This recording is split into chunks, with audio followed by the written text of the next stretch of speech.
The first session of the new South Africa Parliament is scheduled to meet on Friday as the largest party, the African National Congress, also known as the ANC, has called for a government of national unity instead of a traditional coalition formation.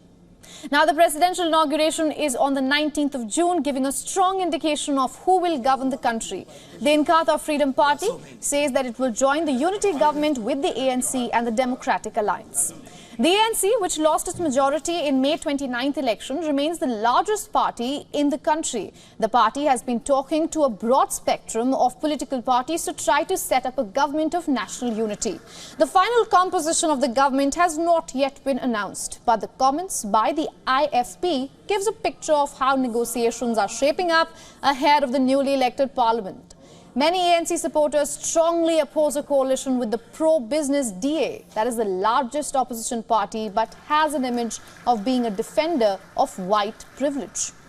Meanwhile, the South Africa's top court has dismissed an application by a party led by former President Jacob Zuma to stop Parliament from convening on Friday. Zuma's party, the MK party, had argued that the Parliament will not be properly constituted. Further, Zuma's MK party said, and they won about 14.6% of the vote in May 29th election, claims that the vote was rigged. It also petitioned that the challenge to the results must be disposed of before the National Assembly elects a new speaker and the nation's president. The MK party has not substantiated its claims of rigging or approached the electoral court yet, and that advocates in election-related disputes. The MK party won 58 of the 400 seats in the National Assembly. It has said that it will only partner with the ANC if it replaces President Cyril Ramaphosa, and the ANC has not agreed to the demand. The MK party has threatened to boycott parliamentary proceedings pending the outcome of its dispute with the electoral body.